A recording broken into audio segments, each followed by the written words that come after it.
We have keynote address by Dr. Sudhanshu Trivedi ji. Yes, the most awaited moment of the day is finally here. We rarely get this kind of opportunity to listen to the words of Trivedi ji live. I hope everyone is ready and excited as well. Are you ready? Are you ready? Yes, we are ready. Ladies and gentlemen, allow me to call Dr. Sudhanshu Trivedi ji to the podium. Also, please be prepared, respected audience. We'll have an interactive session right after this address.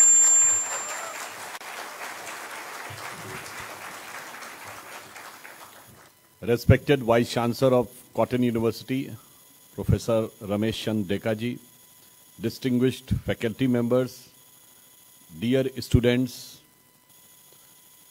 today we are here in the context of Y20 and Think 20 summit. As you are knowing that the G20 is going on all over the country. मगर जब यहाँ पर आते हैं एक अलग प्रकार की अनुभूति होती है because here we are at the place of Ma Kamakhya, which is the one of the most vibrant spiritual center of the country, one of the most vibrant spiritual center of our Punya Bhumi Bharat, as described by Srimant Sankardev.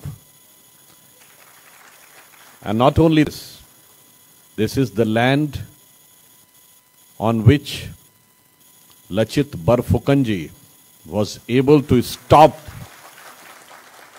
the great expansion of Mughals.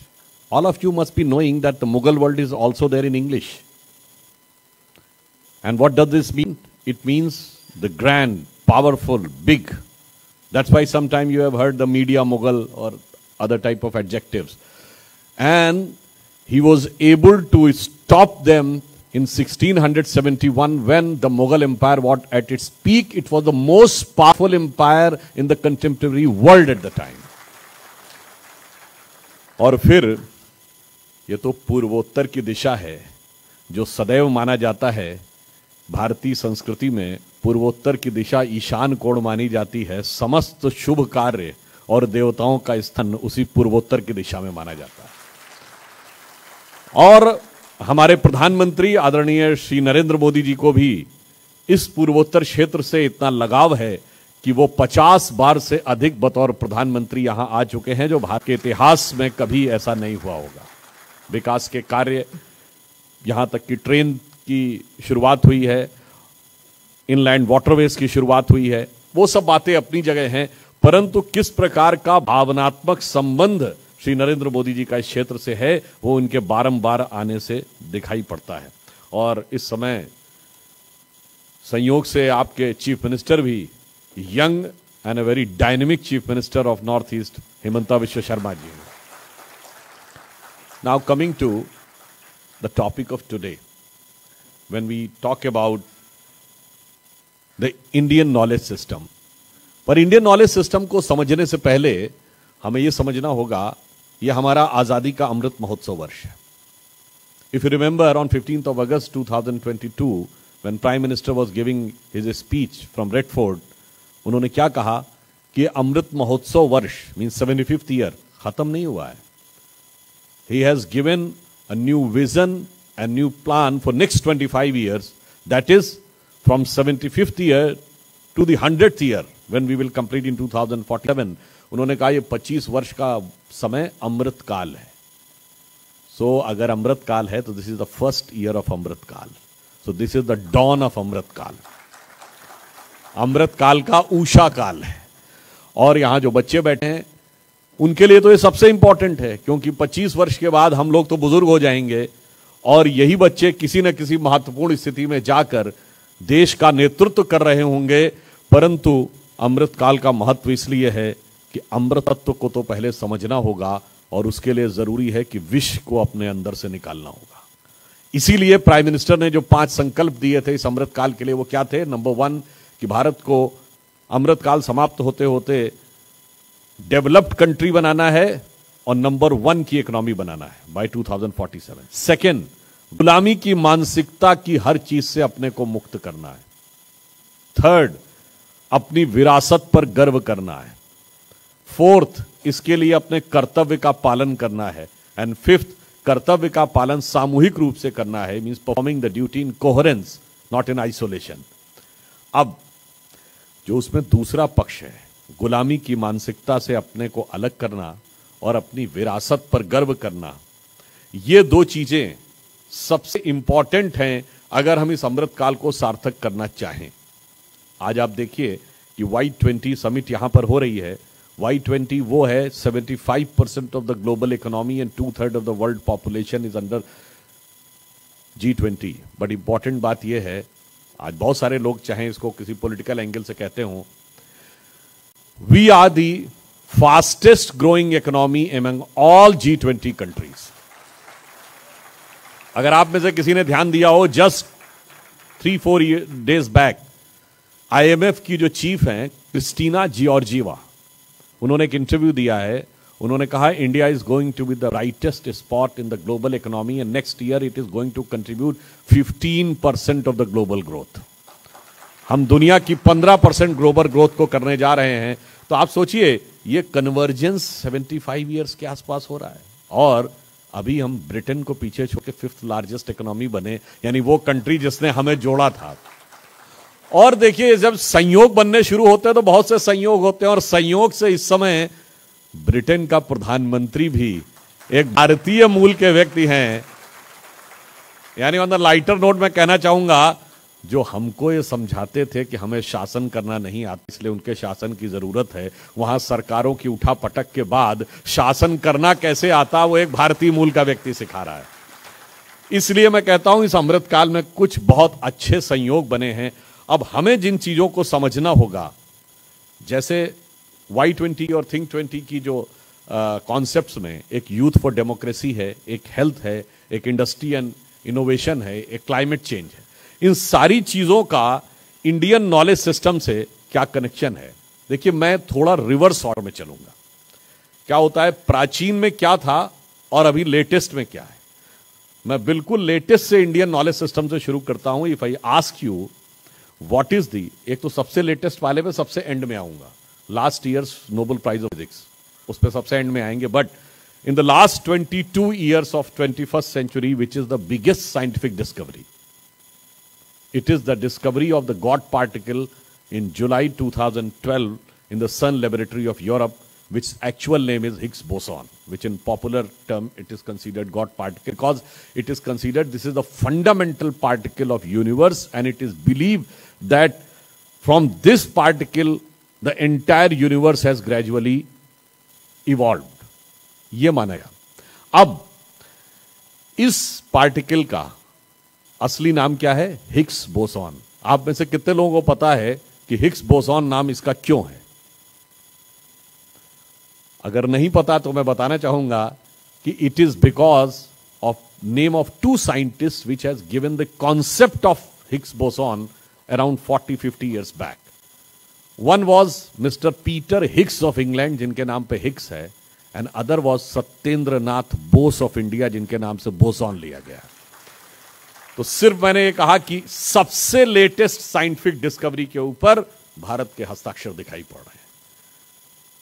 तो आप ये समझिए कि जिस चीज को हम 50 साल पहले समझ लिए थे, वो जाके अब समझें। अगर मैं आपसे पूछूं कि इन द लास्ट 100 ईयर्स के, यानी 1925 से 2020 मान लीजिए, 1920 से 2020 मान लीजिए, कि जितने भी साइंटिफिक डेवलपमेंट हुए हैं, इसको आप मिनिमाइज और समराइज करते करते, अगर मैं आपसे कहूं 3 वर्ड्स में इनको समराइज कर दीजिए, 3 लाइंस नहीं, 3 वर्ड्स, तो जानते 3 वर्ड्स क्या आएंगे? Atom, computer and genes. Almost entire scientific development और नॉलेज बेस जो लास्ट 100 ईयर्स में डेवलप हुआ है, जो कि प्रीवियस सेंचुरी से एकदम अलग है, वो क्या था? Atom means entire atomic energy, structure of atom and related science. Atomic energy नहीं आती तो हम कभी स्पेस में नहीं जा पाते, क्योंकि वो फॉसिल फ्यूल के दम के ऊपर, यानी अगर हम सोचते कि हम डीजल और पेट्रोल से स्पेसक्राफ्ट चला लेंगे तो इतना फॉसिल फ्यूल चाहिए था कि आप अफोर्ड ही नहीं कर सकते थे। It was because of the. और दूसरा कंप्यूटर, ये डिजिटल टेक्नोलॉजी नहीं आती, अगर कंप्यूटर रिवोल्यूशन नहीं आता, तो आज जो इंफॉर्मेशन सुपर हाईवे के ऊपर हम लोग बैठे हुए हैं, entire connectivity to the entire world and access to the sort of information, ये नहीं होता। और genes, decoding of the life, जो पहले एक बहुत बड़ी पहेली थी, आज वो चीजें ग्रेजुअली अभी थोड़ी खुली हैं, ऐसा नहीं है कि बहुत सारी चीजें पूरी आ गई। अब मैं आपसे कहूं, अगर इन तीनों में इंडिया कहां पे है? एटम में मैंने आपको बताया कि Higgs boson, which is now considered more finer element than the atom, electron, neutron and proton, उसमें भारत के सिग्नेचर हैं। जीन्स की सबसे पहले मॉडल किसने बनाया था? जीन्स के लिए जो नोबेल प्राइज मिला था वॉटसन एंड क्रिक को 1967 में, और उन्हीं के साथ जो उस नोबेल प्राइज को शेयर किया था, that was an Indian origin scientist and his name was Hargobind Khorana. तो जीन्स में भी हमारा दखल है। अब अगर हम डिजिटल वर्ल्ड पे आए, इंफॉर्मेशन में, तो ये बताइए इस समय गूगल का चीफ कौन है? इंडियन। यूट्यूब का चीफ कौन है? नीलमोहन अभी इंडियन। माइक्रोसॉफ्ट का चीफ कौन है? तो साहब डिजिटल वर्ल्ड में भी, यानी इंफॉर्मेशन में भी हम आगे दिख रहे हैं, एटम में भी लेटेस्ट डिस्कवरी में आगे दिख रहे हैं, और जीन्स की फंडामेंटल डिस्कवरी में भी थे। ये मैंने इसलिए बताया कि कोई ये ना समझे कि हम लेटेस्ट साइंस एंड टेक्नोलॉजी में कहीं पीछे हैं, और उसके पायनियर हम किस रूप में हैं। मैं ये आपको एक एग्जांपल बताना चाहूंगा। सीवी रमन का नाम आप सबने सुना होगा, और कहा जाता है he was the first Indian who got the Nobel prize for physics, but this is not full truth, it is half truth. The full truth is he was the first non European, non white to get Nobel prize of any branch of fundamental science. Science की शुरुआत हमारे से हुई। श्रीनिवास रामानुजन ने जो mathematical equations दी हैं, उनमें से बहुत सी इक्वेशंस को डिकोड अभी तक नहीं किया जा सका है। तो आप सोचिए, एकदम एक लेटेस्ट साइंटिफिक डेवलपमेंट में हम लोग किस सीमा तक आगे थे।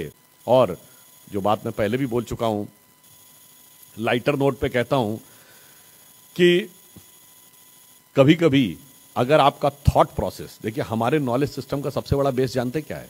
सिर्फ ऑब्जेक्टिव मटेरियल नॉलेज नहीं, उसी के साथ साथ एक संस्कार यानी कॉन्सेप्चुअल नॉलेज भी। इसीलिए आप देखिए भारतीय संस्कृति में महत्व संकल्प का है, बुद्धि का नहीं। बुद्धि तो कई मामलों में आर्टिफिशियल इंटेलिजेंस आ रही है, आपसे ज्यादा बुद्धि उसके हो सकती है, मगर उसको संकल्प नहीं हो सकता। यानी संकल्प मन का विषय है। मन पहले आपका शुरू होता है किसी बात को सोचना, बुद्धि तो उसका रिएक्शन शुरू करती है।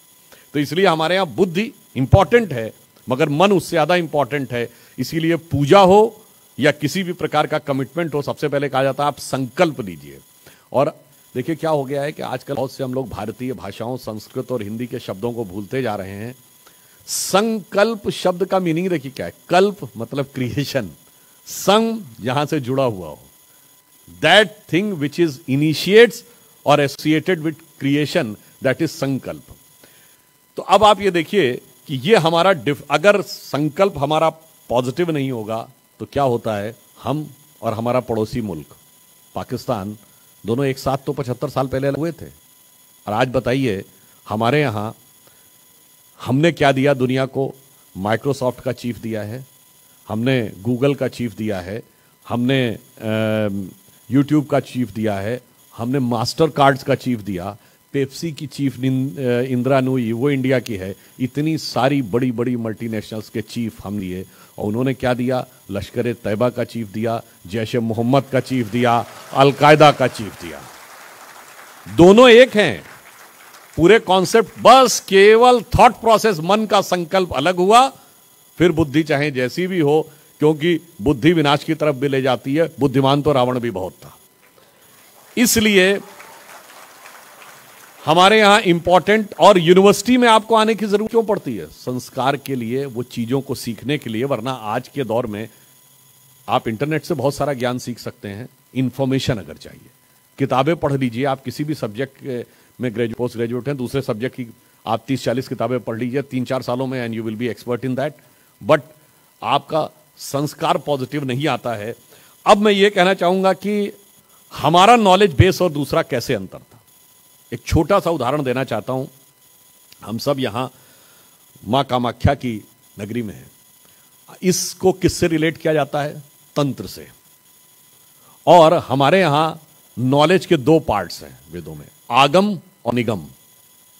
आगम का अर्थ हुआ जो भी वर्ल्डली नॉलेज है जिससे संसार के अंदर आप जो चाहें अचीव कर सकते हैं, means knowledge, prosperity, achievements, power, Prestige, name and fame, वो सब है आगम विद्या। आगम मतलब, गम का मतलब संस्कृत में चल जाना होता है ना, तो जहां से आना हो, टुवर्ड्स वर्ल्ड। निगम मींस जहां से वर्ल्ड के बाहर की तरफ जाना हो, यानी मुक्ति की तरफ, स्पिरिचुअलिज्म की तरफ, इमेंसिपेशन की तरफ, वो निगम है। वेस्ट में ऐसा कोई कॉन्सेप्ट नहीं है, इसलिए ऑलवेज दे गेट कंफ्यूज्ड कि क्या, कौन सी नॉलेज किस चीज के लिए। फॉर एग्जाम्पल, हमारे यहां विद्या की देवी सरस्वती जी मानी गई। हमारे यहां नॉलेज के दो पार्ट्स हैं, विद्या और अविद्या। अविद्या is not a bad word जैसे आज कोई समझता है। ऑल द मेटीरियल नॉलेज जिसमें आप Hindi, English, geography, history, geography, different languages, economy, sociology, physics, chemistry, math, engineering, medical, सब चीजें जो हैं ये सब अविद्या है, मींस ऑल मेटीरियल नॉलेज। ये विद्या नहीं है। विद्या क्या है? उसकी डेफिनेशन है सा विद्या या विमुक्तये। विद्या वो जो मुक्ति का मार्ग प्रशस्त करती है, that finally leads you to the path of emancipation. This is a fundamental difference in their knowledge system and our knowledge system. वहां पे विद्या, अविद्या, आगम, निगम, पराविद्या ऐसा कोई कॉन्सेप्ट ही नहीं है। तो वो हमेशा विद्या को मटेरियल नॉलेज के साथ कंफ्यूज कराते हैं, and then they start saying कि विद्या इसको नहीं मिलती, उसको नहीं मिलती। ऐसा हमारे यहां कोई डिफरेंस नहीं था। As for as knowledge is concern, जिसको आज की डेट में आप वर्ल्डली नॉलेज कहते हैं, उसके लिए किसी भी प्रकार के रिक्वायरमेंट की जरूरत नहीं है, ना तब थी ना है। और अगर स्पिरिचुअल नॉलेज की आप बात करते हैं, जिसको आप विद्या कहते थे, उसके लिए आज भी if you want to achieve any spiritual realization, तो you have to put number of restrictions on you. तो अनेक प्रकार के आपको लगा संयम करना पड़ेगा, अपने अंदर चेंज लाने पड़ेंगे, अपने थिंकिंग प्रोसेस में चेंज, यानी पात्रता लानी पड़ेगी। यू हैव टू बिकम वर्दी फॉर इट। तो आज भी उसके लिए पात्रता की जरूरत है और तब भी पात्रता की जरूरत थी। जिसे आप नॉर्मल सेंस में आज नॉलेज समझते हैं, उसके लिए ना तब पात्रता की जरूरत थी, ना आज पात्रता की जरूरत है। यह एक फंडामेंटल डिफरेंस है हमारे नॉलेज सिस्टम और उनके नॉलेज सिस्टम में। अब कुछ चीजें और भी हैं जो हमारे नॉलेज सिस्टम और उनके नॉलेज सिस्टम में बहुत अंतर है। वो क्या है? वहां पर साइंस या प्योर साइंस जिसे कहते हैं, एंड लॉजिक, इसका कॉन्ट्रडिक्शन है रिलीजन के साथ। हमारे यहां कोई कॉन्ट्रडिक्शन नहीं है। वहां पर कहा जाता है कि if there is a religious text, you can not argue on this, you can not put question on this, you have to accept it. जितने भी इंडिया के अलावा यानी वेस्ट साइड पे आप जितने भी रिलीजन्स जाएंगे, तो वहां कहा गया जो कहा गया उसको मान लो। नहीं माना तो एक कहता है you will go to hell, और दूसरा तो कहता है कि आपको जीने का भी हक नहीं हो सकता है। परंतु हमारे यहां we are the only civilization of the world जिसने रिलीजियस टेक्स्ट के ऊपर ओपन डिस्कशन को एक्सेप्ट किया। हमारे यहां वेदों में शास्त्रार्थ होता था, यानी एक टॉपिक है, you put your point of view, they will put their point of view, और फिर जो आपको कन्विंसिंग लगे, और दोनों पॉइंट ऑफ व्यू को एकोमोडेशन नहीं मिलेगा। ऐसा नहीं है कि एक सरवाइव करेगा और दूसरा खत्म हो जाएगा। हमारे यहां दोनों सरवाइव करेंगे, द्वैत भी है, अद्वैत भी है, विशिष्टाद्वैत भी है। तो इस कारण से हमारा नॉलेज सिस्टम डिफरेंस। सेकंड जो हमारे नॉलेज सिस्टम में डिफरेंस आता है, वहां पर जो ये समझाया जाता है, वुमेन को कोई स्थान नहीं था रिलीजियस कॉन्सेप्ट में कुछ भी बोलने में, no place at all. And in the concept of God anywhere in the world other than India, the God was always masculine element, there is no place of feminine element in the God. पूरी विश्व की संस्कृतियों में ईश्वर सिर्फ पुरुष है, स्त्री तत्व का कोई स्थान नहीं है। हमारे यहां स्त्री तत्व को समान स्थान दिया गया है। आप देखें 3 मेजर सेक्स माने गए ना, शैव, वैष्णव और शाक्त। तो विष्णु, भगवान विष्णु पुरुष हैं, शाक्त मां हैं, और भगवान शंकर अर्धनारीश्वर है। The concept of Ardhanarishvara is only here. और हमारे यहां रिलीजियस टेक्स्ट के ऊपर कमेंट्री करने वाली 20-22 विदुषी महिलाएं, गार्गी, अपाला, लोपमुद्रा, मैत्रेयी। मैं वेस्ट में जितने भी लोग दावा करते हैं वो अपने रिलीजियस टेक्स्ट में कमेंट्री करना तो छोड़िए, उसको कई बार बोलने के लिए और उसके ऊपर एक क्वेश्चन पूछने का भी अधिकार किसी वुमेन को हो, तो मैं उनकी बात पर विचार करने को तैयार हूं। This is a fundamental difference in their concept and in our concept. और इतना ही नहीं है, हमारे यहां जब उस कॉन्सेप्ट की बात आती है तो सिर्फ डिस्कशन करने का अधिकार नहीं है।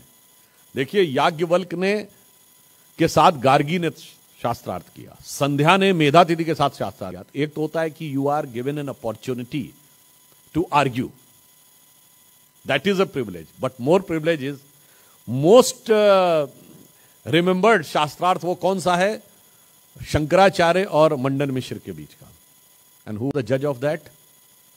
शंकराचार्य की, मंडन मिश्र की पत्नी Ubhaya Bharati. Now I can say with challenge, anywhere in the world can you allow an example of a discussion on religious texts between the two persons and a lady is the chief justice? It happened only in India. ये हमें fundamental difference समझना होगा।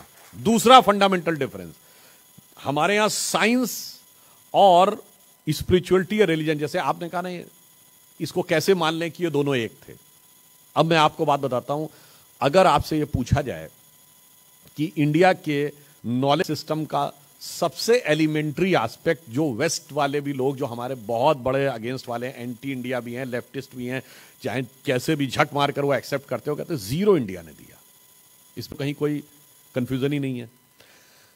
ये बात मैंने पहले भी कही है, जीरो हमने दिया, पर जीरो हम क्यों दे पाए, हम जीरो क्यों खोज पाए, ये ज्यादा इंपॉर्टेंट बात थी।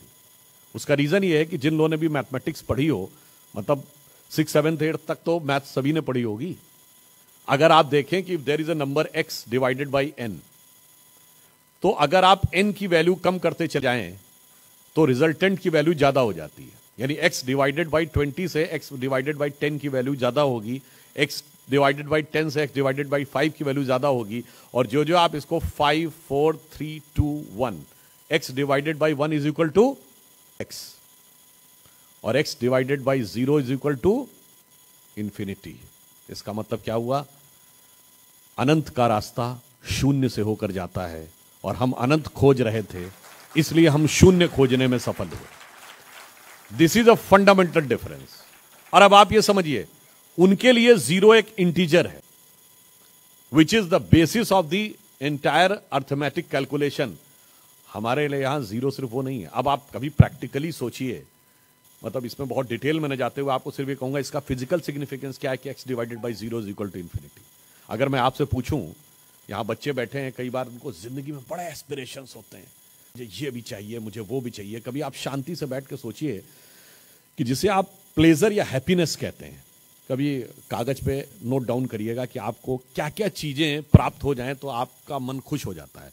मुझे फला मोबाइल मिल जाए, मुझे फला कपड़े पहनने को मिल जाए, फला जगह घूमने को मिल जाए, फला गाड़ी मिल जाए, किसी भी प्रकार की, से N number of things.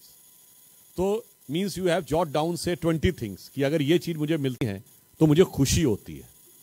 And what is khushi, what is happiness? It is an energized state of mind. Your energized state of mind has got entangled with 20 objects outside. अगर आपने संयम किया और 5 ऑब्जेक्ट से आपने अपने को डिटैच कर लिया, तो the energy entangled with those 5 objects has gone where? By law of conservation of energy has gone inside. Your enhanced energy level, internal energy level has gone up. अब जब आप 15 से 10 पे आ गए और ऊपर हो गया, 10 से 5 पे आ गए और ऊपर हो गया, अब 5 से आगे की यात्रा थोड़ी कठिन है। वो 5 चीजें जानते क्या है? भोजन, वस्त्र, आवास, श्वास और ईगो। अब आगे की यात्रा साधु ही कर पाता है। Then you left your home, now you are independent, your existence is independent of home, x/4 हो गया। अब आपने वस्त्र छोड़ दिया, जैसे जैन दिगंबर नागा साधु होते हैं, x डिवाइडेड बाई 3 हो गया। अब आपने भोजन भी छोड़ दिया। बहुत से ऐसे होते हैं ना, जो आपने देखा होगा, ऐसे मेडिकल टेस्ट भी आए हैं कि उन्होंने बरसों बरस कुछ नहीं खाया और उसके बाद now you need not to have energy to the material aspect, you can have direct cosmic energy, x divided by 2 हो गया। अब आपकी सांसें चल रही हैं, your existence is dependent upon your breathing. जिस क्षण आपने अपनी ब्रीदिंग को कंट्रोल कर लिया कि जब मैं चाहूंगा तो सांस चलेगी, जब नहीं चाहूंगा तो सांस नहीं चलेगी, वो समाधि की अवस्था में आ गए, तो x divided by 1 is equal to x, आत्म साक्षात्कार हो जाता है। Energy level become so high inside and the moment, अभी एक चीज बच गई, your name, your ego, your existence, the moment you become independent of your existence, you automatically become infinite energy. तो आप ये समझिए, और उसका प्रोसेस हमारे यहां क्या है, आप अपने अंदर जीरो क्रिएट करिए, इनफाइनाइट एनर्जी महसूस हो जाएगी। वो कैसे क्रिएट करिए, स्टेप बताएंगे। अपने माता पिता के प्रति पूर्ण भावना से समर्पण कर दीजिए, शायद इन्फिनिटी मिल जाए। जीरो क्रिएट करिए, नहीं तो अपने गुरु के प्रति पूर्ण समर्पण कर दीजिए, नहीं तो पत्थर की एक मूर्ति में भगवान मानकर उसके प्रति पूर्ण समर्पण कर दीजिए। हो सकता है आपके अंदर जीरो क्रिएट हो जाए तो इन्फिनिटी आपको मिल जाए, क्योंकि हमारे यहां शून्य एक अनुभूति है और उनके लिए जीरो एक इंटीजर है।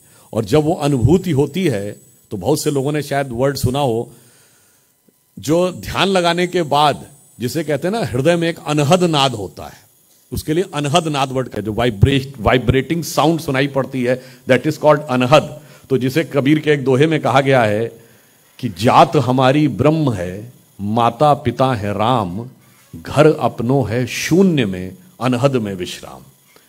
सो here zero becomes your experience and there zero is an integer. अब मैं आता हूं वहां पे, अविद्या में जीरो न्यूमेरिकल अर्थमेटिक का फर्स्ट स्टेप है, विद्या में जीरो इन्फिनिटी की अनुभूति है। That's how our knowledge system is connected and spirituality and the real world is connected. अब मैं एक और एग्जांपल आपको देता हूं। आप में से बहुत से लोगों ने शायद केमिस्ट्री पढ़ी हो। केमिस्ट्री पढ़ी है कुछ, कितने लोगों ने? ज्यादा लोगों ने नहीं पढ़ी है, मगर आपके वाइस चांसलर साहब केमिस्ट्री के प्रोफेसर हैं। तो मैं एक एग्जाम्पल बताता हूं। दो एटम्स होते हैं, एटम्स के बीच में जो बॉन्डिंग होती है वो ऐसे होती है, हर एटम में आपको पता ना एक न्यूक्लियस होता है और उसके चारों तरफ इलेक्ट्रॉन चक्कर काट रहे होते हैं।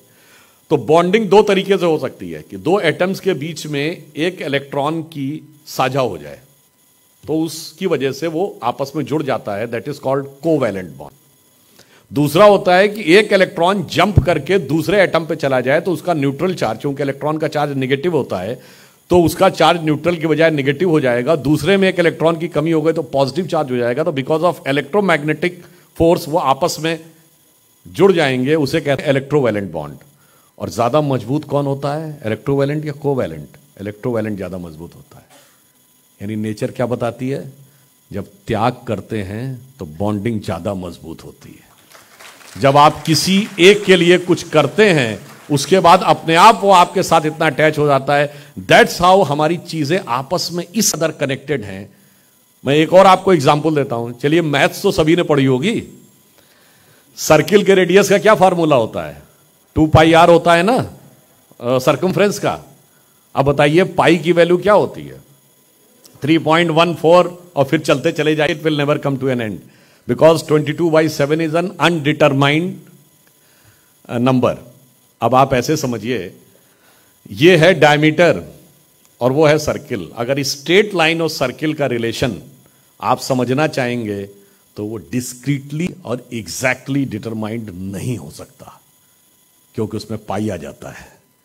इसी तरह आप समझिए कि यदि आप सीधी लाइन से इस सृष्टि के चक्रीय क्रम को समझना चाहेंगे तो जिस नजरिए से आप चाहें कि डिस्क्रीट क्वांटिफिकेशन में आपको समझ में आ जाए, वो आपको समझ में नहीं आ सकता। वो इनडिटरमिन्ड रहेगा, वो डेसिमल में सफर करता ही रहेगा, एंड पॉइंट उसका नहीं दिखेगा।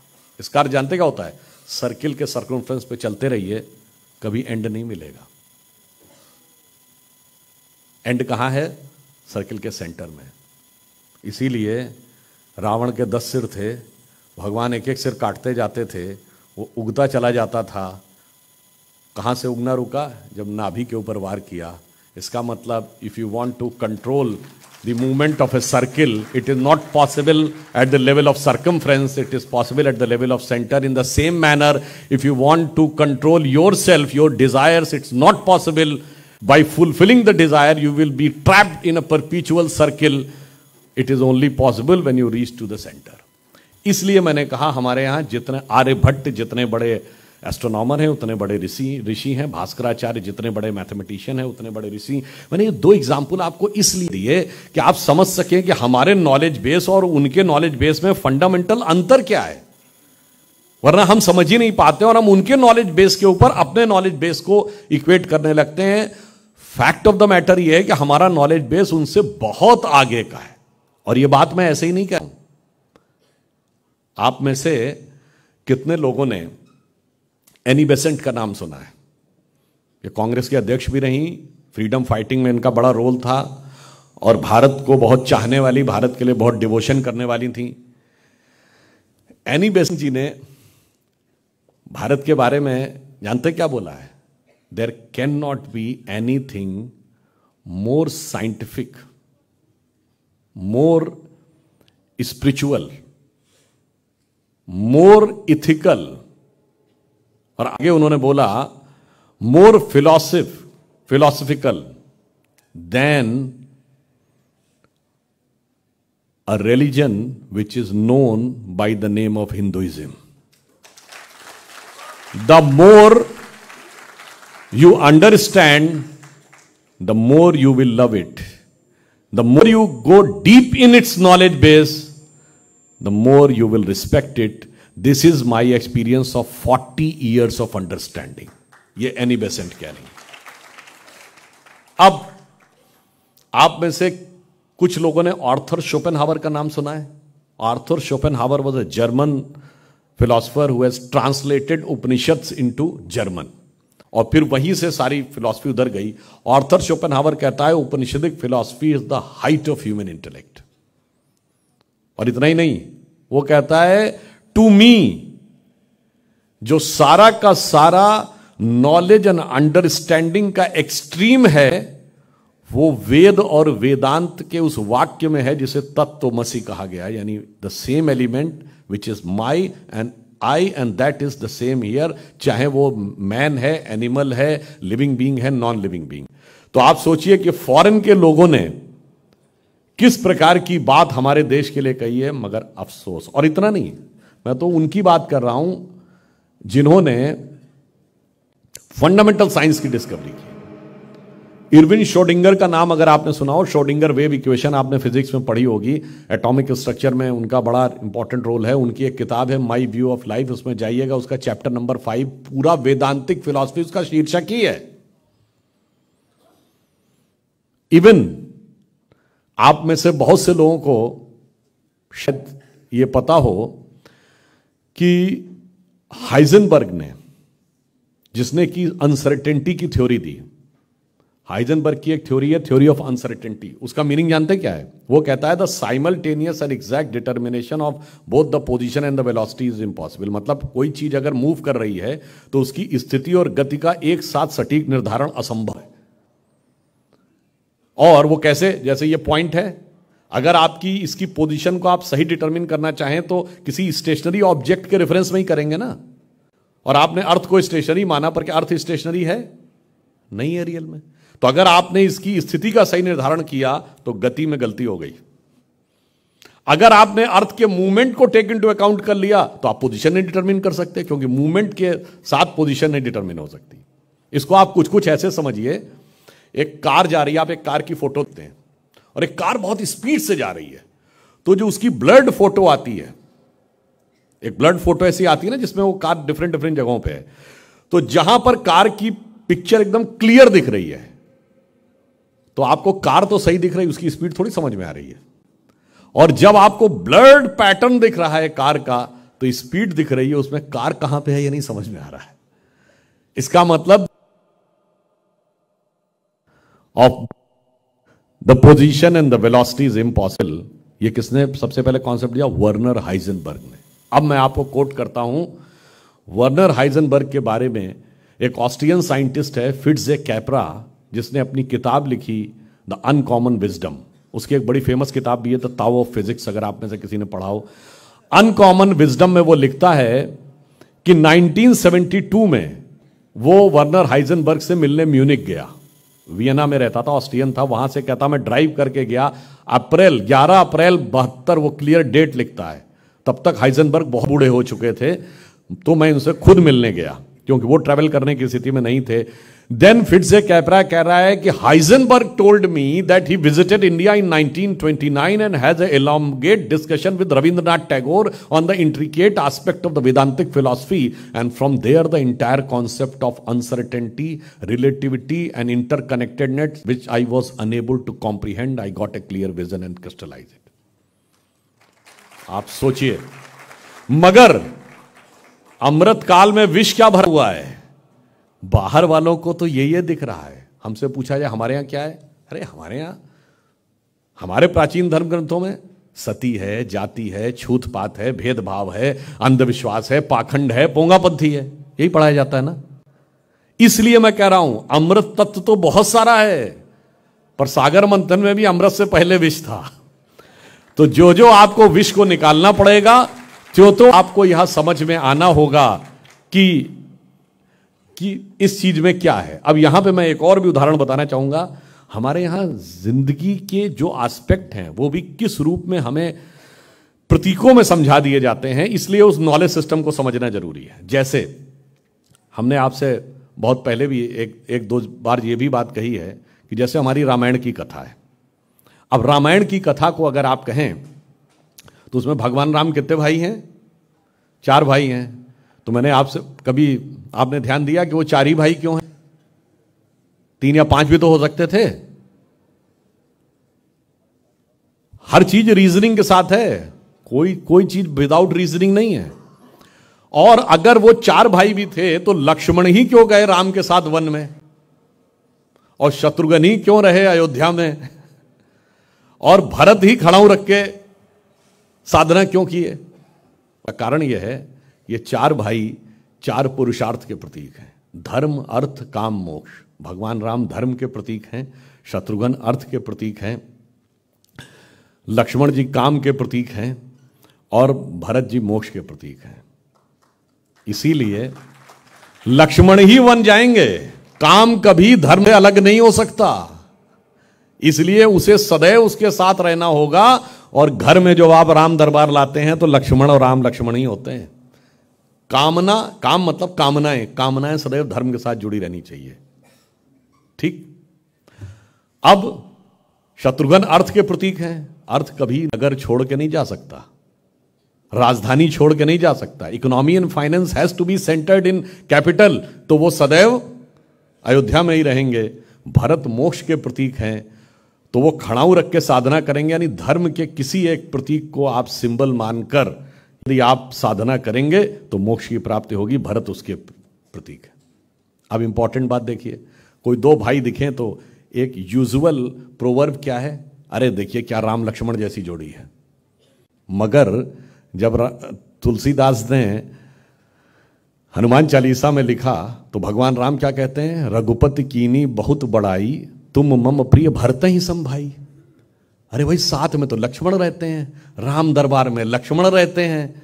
और लोग उदाहरण भी कहते हैं राम लक्ष्मण की जोड़ी है, राम लखन की जोड़ी है, फिर भरत ही सम भाई क्यों है? उसका कारण यह है कि लक्ष्मण को तो राम अधिक प्रिय है, क्योंकि कामना सदैव धर्म के साथ जुड़ी रहनी चाहिए, पर धर्म को सबसे प्रिय मोक्ष है, इसलिए वो भरत ही सम भाई। मैं सिर्फ आपको एक एग्जाम्पल दिया इसके लिए आपको समझ में आए कि ये फंडामेंटल बेस है क्या और हम क्या समझने की कोशिश करते हैं। अब आप एक और चीज आइए, जो मैंने अभी इससे पहले इतना आपको बताया, सीता जी का हरण कैसे हुआ था? सोने का मृग आया था। सोने का मृग, ये किस बात का प्रतीक है? ये इसका प्रतीक है कि मृग यानी हिरन, डियर, वो किस चीज का प्रतीक है? अगर आप कभी सोचें कि आप बड़ी शांत किसी नेचुरल पिक्चरस ब्यूटी में बैठे हुए हैं, सुंदर फूल पौधे खिले हुए हैं, तो उसमें अगर कोई एनिमल आपको चलता हुआ इमेजिनेशन में आता है तो वो हिरन है। यानी हिरन एक सुख और शांति का प्रतीक है, जिसकी खोज में व्यक्ति लगा रहता है जिंदगी में कि मुझे कभी शांति, चैन और सुख मिल जाए। हिरन उसका प्रतीक है। और सोना किसका प्रतीक है? Money power. सोने का हिरन यानी पैसे के द्वारा सुख शांति मिलती है, अक्सर यह भ्रम उत्पन्न हो जाता है, पर सोने का हिरन कभी होता नहीं है। इसका मतलब वास्तविक सोने का हिरन यानी पैसे से पावर नहीं, पैसे से सुख शांति नहीं मिलती है। इसीलिए जो मिराज वर्ड है ना अंग्रेजी का, उसके लिए हिंदी में वर्ड क्या है? मृग मरीचिका। मारीचिका यही कहा गया है, और यह मिराज वर्ड मरीचिका से ही निकला है। अब आप यूं समझिए कि जब सीता जी जीवात्मा की प्रतीक है, उनको दिखा सोने का हिरन, तो उन्होंने भगवान राम जो आपके अंदर के ईश्वरीय परमात्मा की शक्ति के प्रतीक है, उनसे कहा सोने का हिरन देखा है। परमात्मा शक्ति आपको समझाती है कि सोने का हिरन नहीं होता, यानी पैसे के पीछे भागने से वास्तविक सुख शांति नहीं मिलती। मगर जीवात्मा इतनी मेस्मराइज हो जाती है, अरे मैंने अपनी आंखों से देखा, मैंने देखा, देखो उस आदमी के पास कितना पैसा हो, कितना खुश है। आपको नहीं पता अंदर से वो कितना खुश है या दुखी है, मगर आपको बाहर से लगता है। और फिर आप अपनी सारी डिवाइन पावर को लगा देते हैं किसके? सोने के हिरन के पीछे, मृग मरीचिका के पीछे। और उसके बाद जैसे ही दूर चले जाते हैं, देन वो रावण आता है और क्या करता है? राक्षस का वेश नहीं बना के आता है, साधु का वेश बना के आता है। और वो लक्ष्मण रेखा के अंदर जा नहीं सकता है, बार बार उनसे रिक्वेस्ट करता है बाहर आ जाओ, बाहर आ जाओ। बस ऐसा ही आज हमारी युवा पीढ़ी के साथ भी हो रहा है। वो समझ ही नहीं पाते कई बार कि कौन सी चीज अच्छी है। बहुत सी चीज जिसे आज हम कहते हैं ग्लोबलाइजेशन, मॉडर्नाइजेशन, लिबरलाइजेशन, इनमें बहुत सी अच्छी चीजें भी हैं, पर इसी आवरण में बहुत सी निगेटिव चीजें भी आ गई हैं। और खासकर आप देखिए, इतने प्रकार के दुखद कांड हुए हैं जिसमें बच्चियों का कत्ल हुआ और बड़े बेदर्दी के साथ उनका मर्डर किया गया। तो मैं ये कहना चाहूँगा बच्चियों से भी कि रामायण की इस बात से शिक्षा लो। कई बार रावण आता है, वो राक्षसी वेश में नहीं, साधु के वेश में आता है, तो अपनी अंतरात्मा की आवाज़ और माँ बाप की आवाज़ दोनों को समझिए। पता चला जब मर्यादा की लक्ष्मण रेखा नांग गई तब समझ में आता, तब वो अपना असली मुखौटा दिखाता है, उससे पहले नहीं समझ में आता है। तो इसलिए जो एक दोहा है ना कि रहीमन इस संसार में सबसे मिलिए धाय, मतलब दौड़ के जाके सबसे मिलिए, ना जाने किस भेष में नारायण मिल जाए। तो मैं यहां कहना चाहूंगा, हम अपनी बेटियों के लिए कहना चाहेंगे कि बिटिया इस संसार में संभल के चलियो जाए, ना जाने कब भेष बदल के रावण मिल जाए। मगर मैं बेटों से भी कहना चाहूंगा, लड़कों से भी, बहुत स्मार्ट अपने को समझने की जरूरत नहीं है। तो मैं ये भी कहना चाहूंगा कि भैया इस संसार में संभल के लियो जाए, ना जाने किस मोड़ पे सूर्पणखा मिल जाए।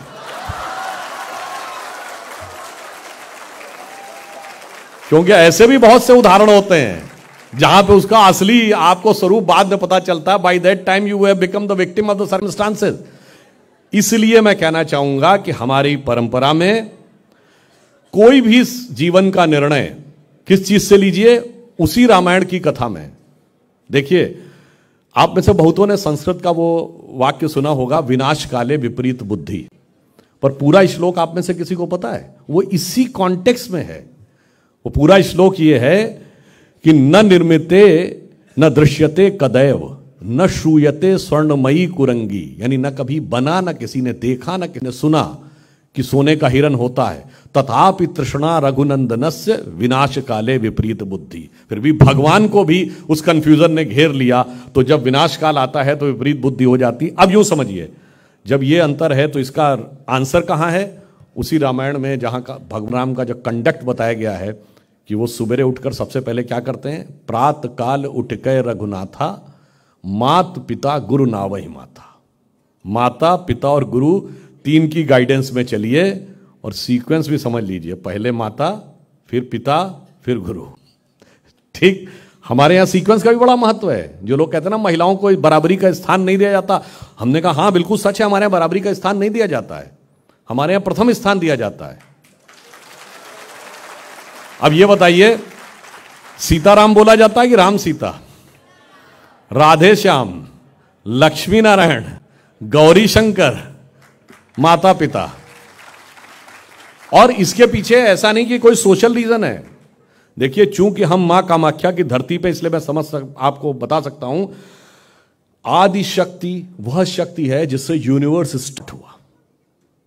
पहले यूनिवर्स एक इक्विलिब्रियम स्टेट में था, उसके अंदर एक्टिविटी शुरू होगी the moment energy has come. तो जब आदि शक्ति आई, वर्ड का एग्जिस्टेंस वहां से आया, तो शक्ति हमेशा पहले होगी।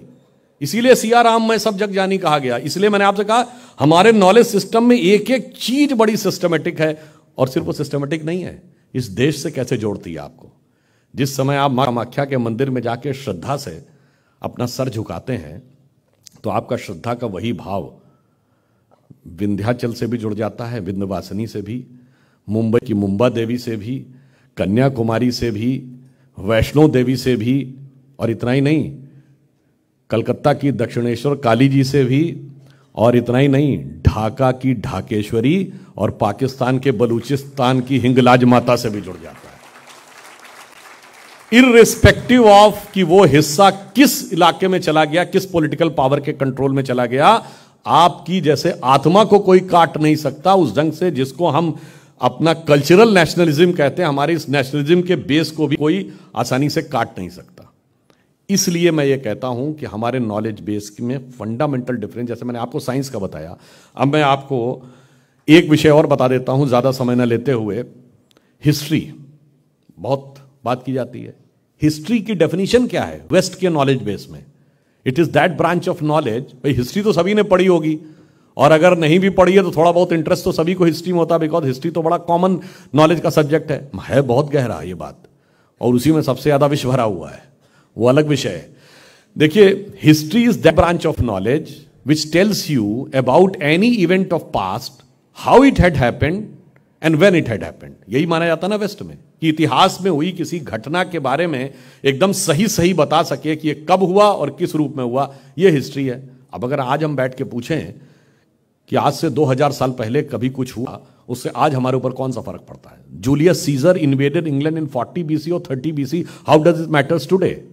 Alexander invaded India in 327 BC और 307 BC, how does it matters today? तो उनकी हिस्ट्री की डेफिनेशन हमारे लिए कोई बहुत उपयोगी नहीं है। हमारी इतिहास की डेफिनेशन क्या है? इतिहास वो ब्रांच ऑफ नॉलेज है जो पूर्व में हुई घटनाओं को इस रूप में प्रस्तुत कर सके कि वो आज की सोसाइटी में वैल्यूज को इस्टेब्लिश और स्ट्रेंथन करने में रोल प्ले कर सके। इसलिए हमारे यहां भगवान राम का जन्म एग्जैक्टली कब हुआ यह इंपॉर्टेंट नहीं है, प्रतिवर्ष रामलीला करके उस चरित्र को समझना वो अधिक इंपॉर्टेंट है। और यह हमारे यहां इतिहास है। रामचरितमानस में एंड में लिखा है, कहत परम पुनीत इतिहासा, यानी हमने जो कहा है वो कह रहे हैं वो परम पवित्र इतिहास है। श्रवण ही करत सकल भ्रम नाशा, यानी सुनने से सारे भ्रम नाश हो जाते हैं। तो जो भ्रम का नाश करे हमारे मन के कॉन्सेप्ट में और सोसाइटी में वैल्यूज को एस्टैब्लिश करे, वो हिस्ट्री है। अब बताइए, हमारी डेफिनेशन सही है कि उनकी डेफिनेशन सही है? मगर अफसोस है कि हम उनकी डेफिनेशन की कसौटी पे अपनी बात को रख, हमारे पास वो भी है एग्जैक्ट कब हुआ और क्या हुआ, मगर इंपॉर्टेंस उसका नहीं है, इंपॉर्टेंस इसका है। और जो मैंने कहा कि विश्व भरा है, इसका तो उदाहरण यह है कि जब प्रधानमंत्री जी ने दिल्ली में यहां के महान शासक लचित बरफुकन जी की 400वीं जयंती पे उनकी प्रतिमा का अनावरण किया, तो उस दिन मैं एक दिन डिबेट पे था। अब बहस शुरू हो गई कि लचित बरफुकन की प्रतिमा वहां पर महाराज लचित बरफुकन की क्यों दिल्ली में होनी चाहिए, because it is the regional history of Assam. अब वो टीवी डिबेट के ऊपर जब बात हुई, और चांस की बात है वो उसमें था जो बड़े फेमस एंकर हैं जो आसाम के ही हैं, तो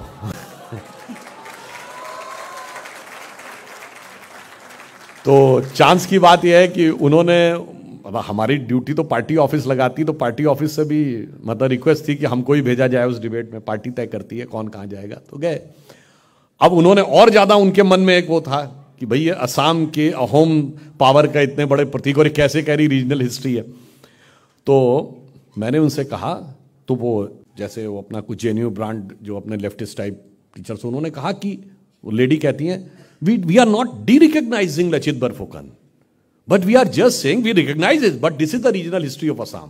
मैंने कहा अच्छा, अब ये बताइए When Islam started in 570 BC, after Prophet Muhammad left this earth, within 50 years, अरब से शुरू होके Egypt, Syria, Algeria, Sudan, Morocco, Iraq, Iran, Afghanistan यहां तक पहुंच गया, मगर इसके आगे नहीं बढ़ पाया 1400 साल के बाद भी।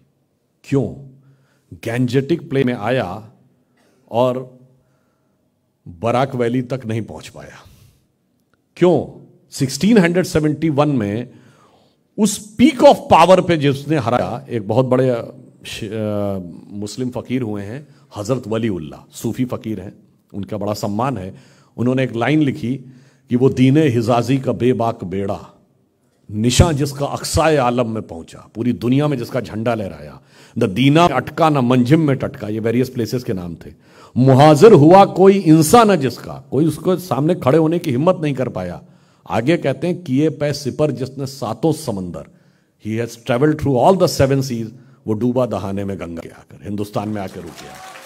तो मैंने उनसे कहा कि इतना बड़ा कारवां रोककर, और आप देखिए यहां पे जो रोका गया आपकी इस धरती पे, जिसकी वजह से इंडिया के लेफ्ट साइड में चले जाइए सारे कंट्रीज मुस्लिम हो गए, मगर इधर Burma, Thailand, Vietnam, Laos, Cambodia तक सब के सब अपनी मूल संस्कृति में बचे रहे। इतना बड़ा परिवर्तन देश का, इंडोनेशिया में पहुंचे वाया सी रूट, इतना बड़ा परिवर्तन। This is the regional history of Assam. अब बताइए, राजा राज चोल जिनका के एक्सपेंशन आपको इंडोनेशिया तक नजर आता है, this is the regional history of Tamil Nadu. अब बताइए, बप्पा रावल राजस्थान में, जिन्होंने टर्की तक खदेड़ दिया था अरब आक्रमणकारियों को, और पाकिस्तान का रावलपिंडी शहर उन्हीं के नाम पर। This is the regional history of Rajasthan. सब कुछ रीजनल है। मराठा एम्पायर, जिसने मतलब समझिए पेशावर से लेके और कर्नाटक तक एक दौर में था, उन्होंने पूरा मुगल साम्राज्य समाप्त कर दिया। Regional history of Maharashtra. एक राजा है जिसका नाम वर्ल्ड हिस्ट्री में अलेक्जेंडर इंडिया कहा जाता है, वो था कश्मीर का राजा ललितादित्य मुक्तापीठ, जिसने बहुत सारा east Turkmenistan, Chinese Turkmenistan, Kazakhstan, Kyrgyzstan और कहा जाता है कैस्पियन सी तक जीता था। This is the regional history of Kashmir. But national history of India जानते क्या है? एक राजा हुआ शाह आलम दिल्ली का, आखिरी मुगल बादशाह। जब अब सुनिए, उसको मराठों के सेनापति महादजी सिंधिया जी ने हराने के बाद वर्चुअली अपना कैप्टिव बना लिया था, और वो उनको प्रोटेक्शन के लिए उनको टैक्स देने लगा था। और उसका नाम हर व्यक्ति ने हिस्ट्री में पढ़ा है, जबकि उसके बारे में कहावत जानते क्या थी? ये सब जो बड़े बड़े एम्पायर बताए वो तो रीजनल हिस्ट्री हैं। और शाह के लिए कहा गया सल्तनते शाह आलम दे लाल किले ते पालम, यानी जो दिल्ली का एयरपोर्ट है इसका अपना नाम पालम था, लाल किले से पालम तक उनकी सल्तनत थी। This is the national history of India. इसलिए मैं ये कहना चाहता हूं कि इस कालखंड में हमें इस विषय को समझना होगा। और लास्टली, जैसा कि अभी वाइस चांसलर साहब बोल रहे थे, इफ आई आस्क यू कि आज से 200 साल पहले इंडिया में रेट ऑफ लिटरेसी क्या थी? सोचते होंगे 2-3%, 4%, but as per authentic documents of the British parliament, House of Commons में 1812 में सबमिटेड रिपोर्ट के अनुसार, बंगाल प्रेसिडेंसी, यानी जिसमें आज का लगभग पूरा ईस्टर्न इंडिया आता है, William Adams was the governor, और उसने जो रिपोर्ट सबमिट किया वो कोई एम्पेरिकल सर्वे नहीं है कि एक सर्वे कर लिया, कुछ जगह कर दिया। एक एक डिस्ट्रिक्ट कलेक्टर से कहा गया कि आप फिजिकल वेरिफिकेशन करवाइए एक एक स्कूल का, कि स्कूल में ऐसे है कि 32 बच्चे हैं, इसमें 39 बच्चे हैं, इसमें 43 बच्चे हैं, उस ढंग से करके किया गया। और ये सबमिटेड है कि बंगाल प्रेसिडेंसी के हर गांव में एक स्कूल है, and the rate of literacy is 90%। और उसमें गुरुकुल को स्कूल नहीं माना है, इसमें कंफ्यूज होने की जरूरत नहीं है। उन्होंने कहा वो एक अलग टाइप का स्कूल है, उसमें 5, 7, 10 बच्चे एक ही गुरु के साथ पढ़ते रहते हैं, उसमें तो रिलीजियस टीचिंग दी जाती है, उसको नहीं माना। तब वो कह रहा है हर गांव में एक स्कूल है। और जिसे आज ये हमारे दिमाग में भरा जाता है कि फला कम्युनिटी को, फला कास्ट को पढ़ने नहीं दिया जाता, तो वैसे जब 90-95% हो गया, सभी हो गए, किस कास्ट के, किस कम्युनिटी के कितने बच्चे हैं ये भी उसमें रिकॉर्डेड है। इतना ही नहीं, किस कम्युनिटी के कितने टीचर हैं वो भी रिकॉर्डेड है। और जिसमें आज की डेट में वो नाम नहीं लेना चाहता, जिनको शेड्यूल कास्ट और शेड्यूल ट्राइब कहते हैं, उनके टीचरों की भी संख्या पूरी तरीके से लिखी हुई है। ये इतने इतने इतने इतने टीचर थे, पूरा बंगाल प्रेसिडेंसी का रिकॉर्ड। मगर बाद में, अब आप कहेंगे ऐसा था तो फिर खत्म कैसे हो गया? वो जानते कैसे हुआ? जैसे अभी आपने अफगानिस्तान में सुना होगा कि तालिबान जब आया उसने कहा सारी डिग्रीज डी रिकॉग्नाइज्ड।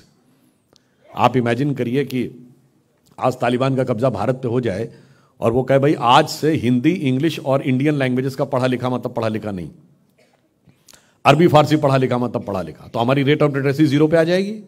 तो आप कहेंगे ठीक है साहब, आपकी सरकार आ गई, हम ये पढ़ाना शुरू करते हैं। No no no, all your institutions from school to university D recognised.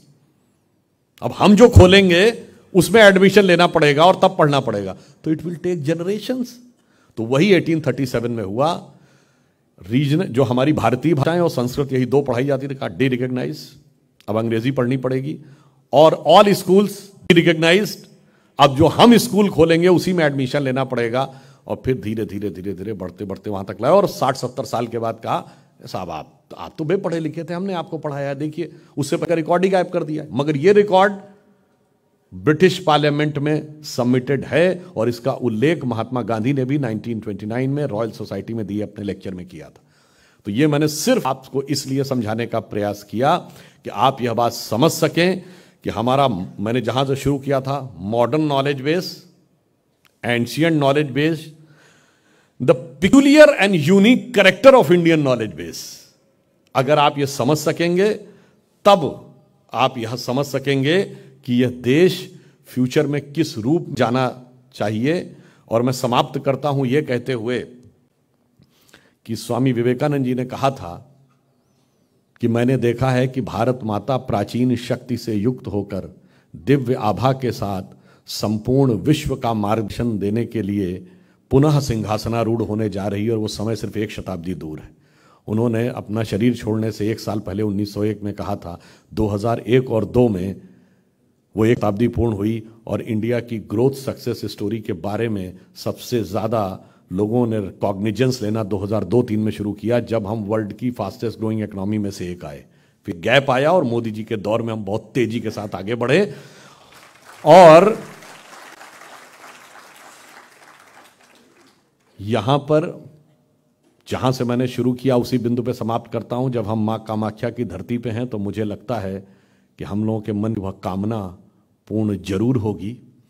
और पूर्वोत्तर की दिशा तो बहुत शुभ मानी जाती है, तो शुभ शक्ति का उदय होने में यहाँ की महत्वपूर्ण और अग्रणी भूमिका रहनी चाहिए। और तब ऐसे दिव्य पुरुषों का जो स्वप्न है वो निश्चित रूप से साकार होगा।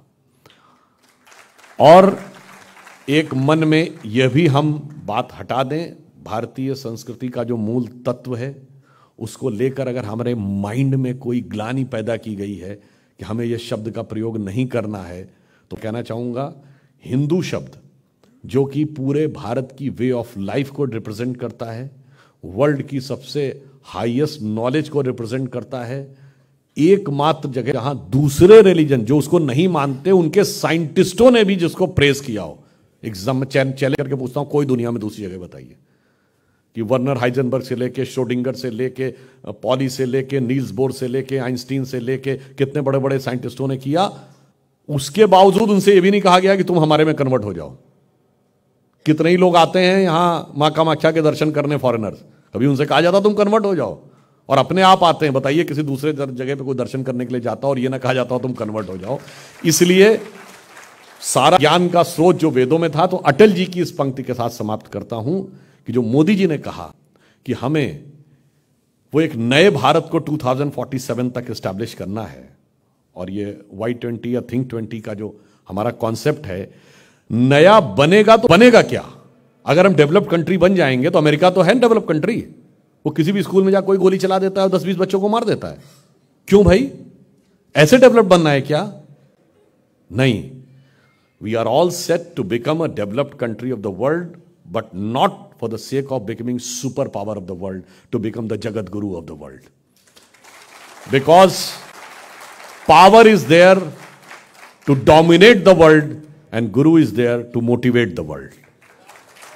तो हम विश्व को प्रताड़ित करने के लिए महाशक्ति नहीं बनना चाहते, प्रेरणा देने के लिए जगत गुरु बनना चाहते हैं। तो अटल जी की इस पंक्ति से समाप्त करता हूं, जो उनकी बड़ी प्रसिद्ध कविता थी, हिंदू तनमन हिंदू जीवन, रग रग हिंदू मेरा परिचय। उसका एक छंद था, मैं अखिल विश्व का गुरु महान। मतलब जो नॉलेज बेस के साथ ही इस पे कहता हूं, मैं अखिल विश्व का गुरु महान, देता विद्या का अमर दान, मैंने दिखलाया मुक्ति मार्ग, मैंने सिखलाया ब्रह्म ज्ञान। मेरे वेदों का ज्ञान अमर, मेरे वेदों की ज्योति प्रखर, मानव के मन का अंधकार क्या कभी सामने सका ठहर। मेरे स्वर नभ में गहर गहर, सागर के जल में छहर छहर, इस कोने से उस कोने तक कर सकते जगती सौरभ में। हिंदू तनमन हिंदू जीवन, रग रग हिंदू मेरा परिचय। धन्यवाद।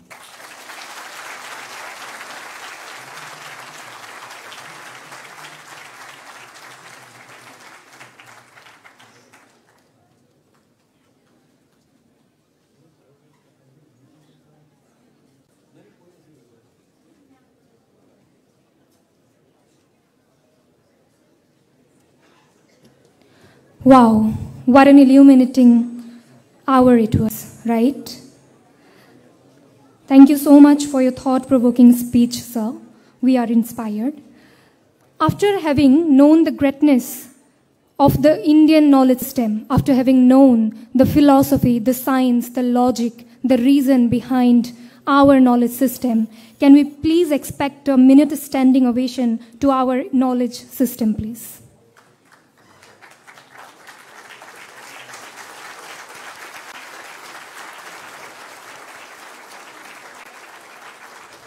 Thank you. Thank you so much. I request everyone to please have their seats. Thank you so much for the cooperation.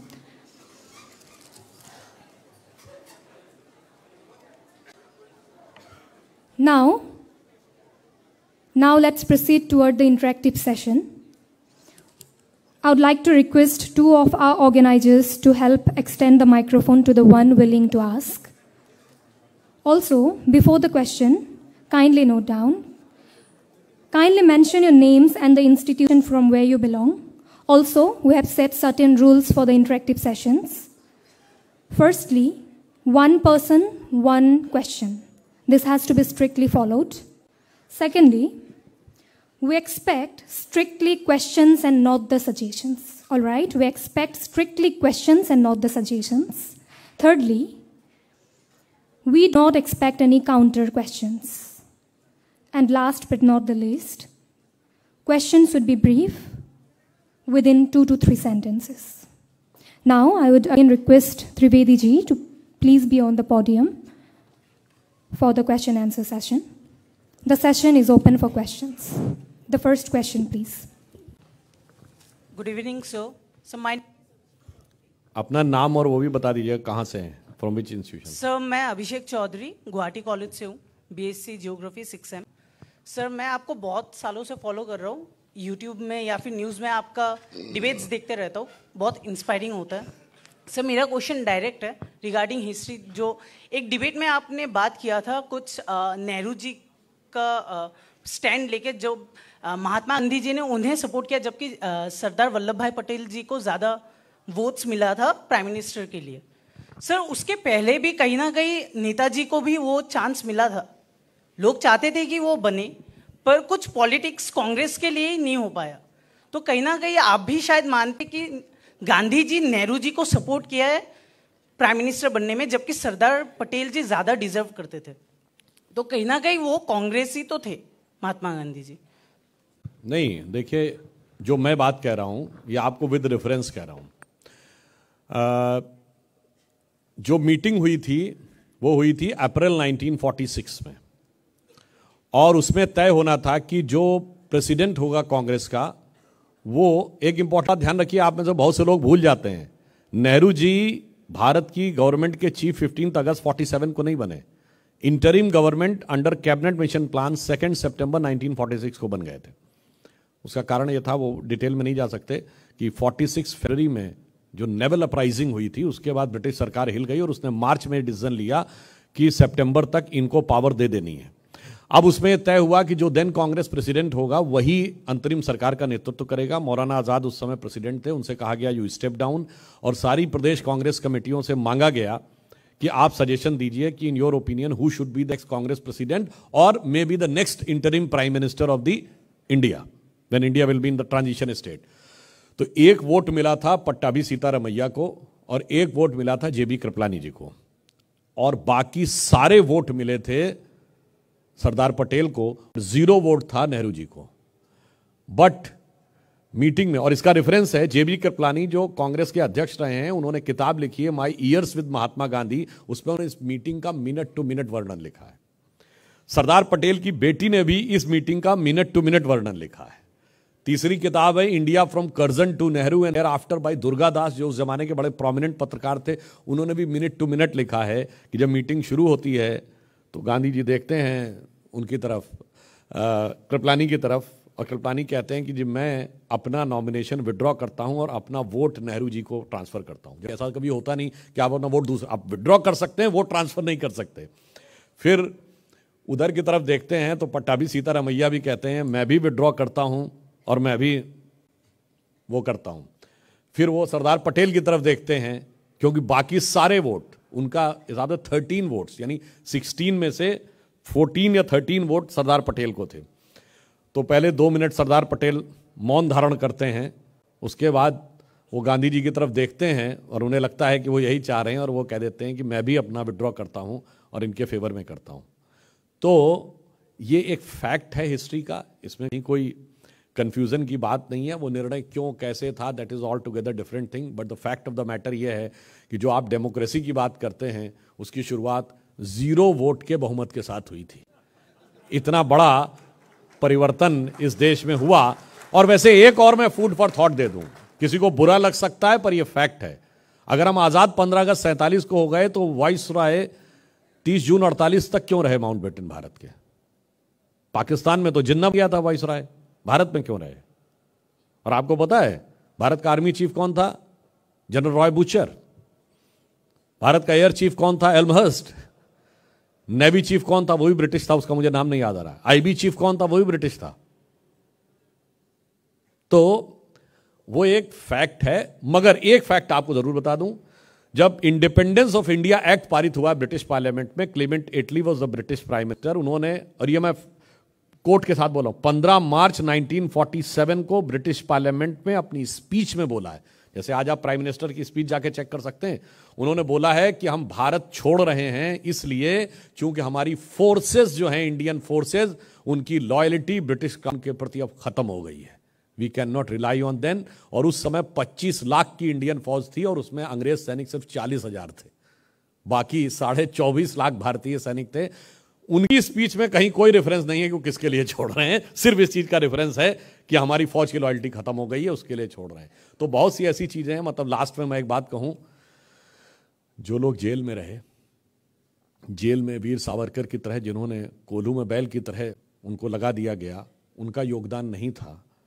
जिन्होंने गोलियां चलाई और गोलियां खाई, शहीद हो गए, उनका योगदान उतना नहीं था। नेताजी सुभाष चंद्र बोस जिन्होंने इतना बड़ा सैन्य अभियान चलाया, उनका योगदान नहीं था।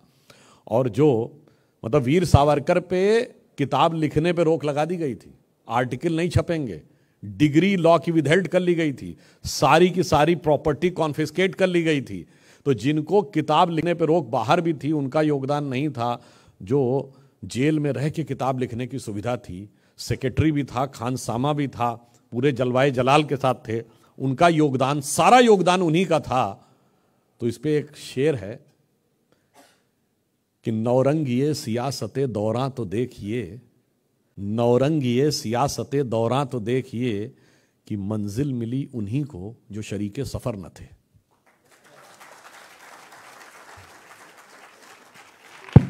Next question please. Good evening sir, मैं आप ही की तरह कर्मों की भूमि उत्तर प्रदेश से हूँ। मेरा नाम साधना गोस्वामी है। मैं यहाँ प्रागज्योतिष कॉलेज की छात्र हूँ और मेरा सवाल ये है सर कि जैसे आपने कहा, जैसे आपका टॉपिक है इंडियन नॉलेज सिस्टम, तो इंडियन नॉलेज सिस्टम में सर काफ़ी ऐसी चीज़ें हैं जो यूथ हमारी नहीं जानती है, भारत के बारे में ही नहीं जानती है। तो क्या आपको भी ऐसा लगता है कि मतलब हमारे इंडियन एजुकेशन सिस्टम में ऐसी चीज़ें आनी चाहिए जिससे रामायण, आधा से ज़्यादा हमारा ज़िंदगी की क्वेश्चंस और बहुत सारी परेशानियां जो जुड़ी है वो रामायण, महाभारत, भागवत गीता में ही होती है, लेकिन आज के यूथ वो पढ़ते नहीं है या जानते नहीं है, लेकिन वो अवेयरनेस लोगों को बताना ज़रूरी है। तो आप इसके लिए क्या सजेस्ट करेंगे सर? देखिए, दो चीज़ें होती हैं। एक है सिलेबस। इसके लिए आप थोड़ा स्टडी करेंगे तो पहले मैकॉले ने पूरे सिलेबस को परवर्ट किया और आज़ादी के बाद मार्क्सिस्टों ने। मगर हर चीज़ सिलेबस से नहीं आती है। आपने जितनी रामायण महाभारत सुनी है सारा सिलेबस में थोड़ी है। आज अफसोस क्या हो गया कि सिलेबस ने जिस जनरेशन को डिटैच किया था, अब वो जनरेशन मदर फादर क्या ग्रैंड मदर फादर बन गई।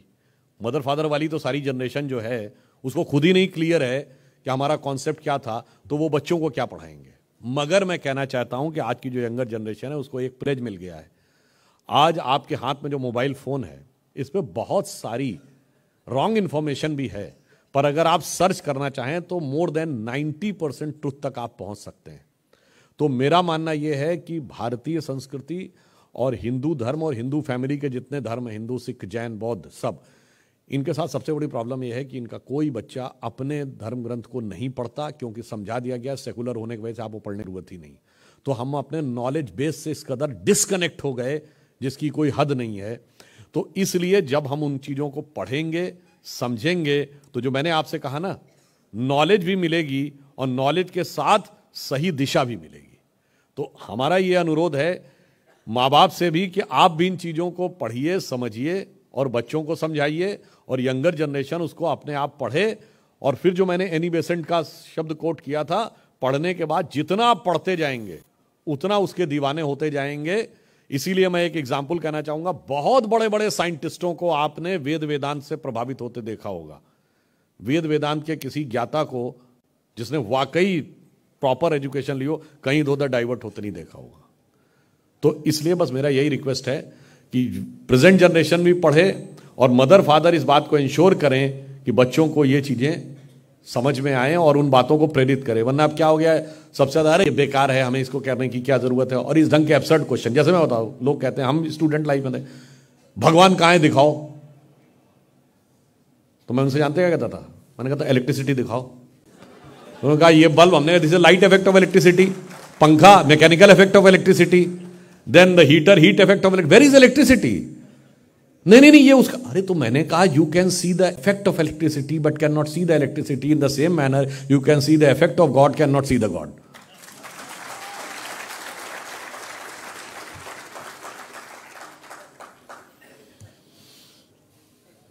Another question, please.